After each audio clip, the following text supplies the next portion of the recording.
Hello friends, नमस्कार। जय जगन्नाथ। मु मनोरमा रेसिपी रे आपण मानकु स्वागत करुची। आज चलंतु प्रस्तुत करिबा कखारु फूल आ कखारु पत्रर दुईटी रेसिपी।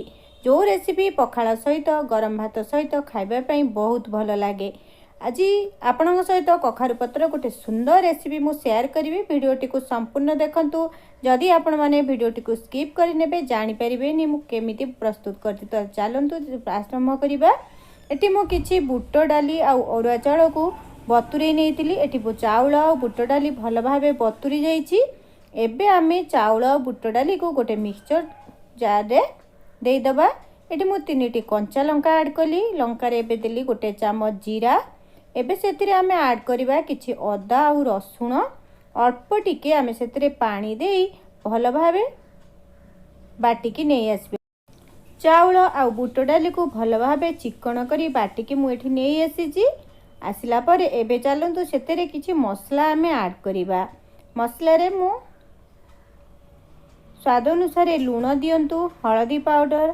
एठी आमे आउ किछि आमे ऐड करिबानी काहेकि ना आमे जीरा, कंचा लंका, रसुण, अदा सबु आमे एठी बाटी नेइथिली। सेति पई एबे भल भाबे ताकू मिसेई तावाटी रे तेल देई तावाटी को गरम करि नियंतु। तावाटी भल भाबे गरम होला परे आमे जो कखारु फूल को रखिथिले ए बैटर रे बुडेई ताकू एठी गोटे गोटे करी एम्ति बुडेई की तावा रे देई दबा। तापरे आमे कखारु फूल गुडी को एपट सेपट करी भल भाबे सेकी नबा।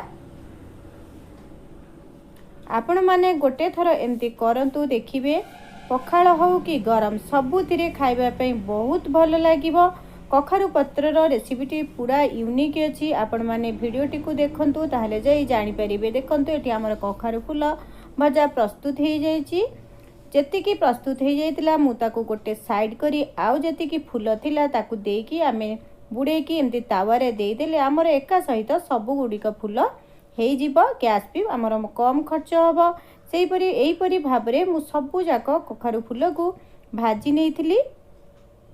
आपण मानकु ए रेसिपीटी जदि भल लागिथिबो ताहले गोटे कमेंट दबा पई जमार भी भूलिबेनी।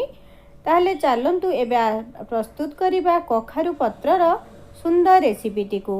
गोटे पैन गरम करी एथिरे आमे किछि तेल देई दबा। तेल गरम होला परे एठी मु जीरा देई देली। जीरा फुटिला परे कंचा लंका टिके भाजी आमे एठी कटा हेतिबा पियाज को देई दबा। पियाज को मध्य हल्का करी एठी भाजी नियंतु। पियाज को हल्का करी भाजी नेला परे आमे एठी ऐड करिबा अदा नै रसुण, कंचा लंका, सोरिष, जीरार मोर गोटे पेस्ट करितिली। गोटे चामच दे पियाज सहित अल्प गोटे 2 मिनिट पई मिसेइला परे पूरा गैस को सिम कर दियंतु, नहले आपनक सोरिष बटा पोड़ी पिता लागिबो। एठी सिझा हेतिबा 2टी आलू को मु देई देली। आलू को देई मसला सहित भल भाबे मिसेइ नबा। एबे एथिरे आमे स्वाद अनुसार लूण मध्य ऐड करिबा।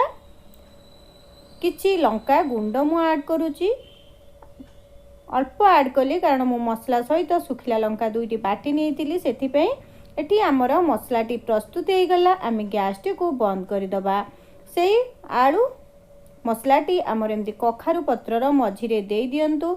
देला परे पत्र को मु जेमती फोल्ड करूची आपण माने सेमती फोल्ड करिकि फोल्ड होइतिबा अंश को तळपटे रखी एमती रखी दियंतु प्लेट रे। मु आउ गोटे आपनकु करी देखौची केते सहज रे ए कखारु फूल पत्र फोल्ड हे जाउची। एही परि भाबरे भांगी नियंतु, अति आराम से भांगी जिवो, किछि असुविधा हुएनी। कोणिया कोणिया कखारु पत्र बाछिकी बारीडु नै आसंतु। देखंतु मैं एही परि भाबरे सबु कखारु पत्र रे पूरा देई देली। एबे पैन को भल भाबे गरम कर नियंतु।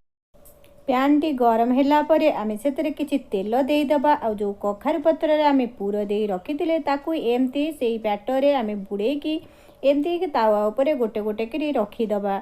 जो पत्रटा आमे फोल्ड करी तळ अंश को रखितिले तावार तळ अंश रे सेही अंशटी को रखंतु। एही पपरी भाबरे धीरे धीरे मीडियम आंच रे एपट सेपट करी पत्र गुडी को भाजी नियंतु। देखिबे एते सुंदर स्वादिष्ट रेसिपीटी आपण माने जदि प्रस्तुत करिवे ताहाले जानि परिबे। बहुत सुंदर रेसिपीटी आपण माने निश्चय ट्राए करंतु। ताहले आजिर भिडियोटी जदि आपण मानकु भल लागि ताहले निश्चय गोटे कमेंट दवा पई जमारू भूलिबेनी। रहुची नमस्कार। जय जगन्नाथ।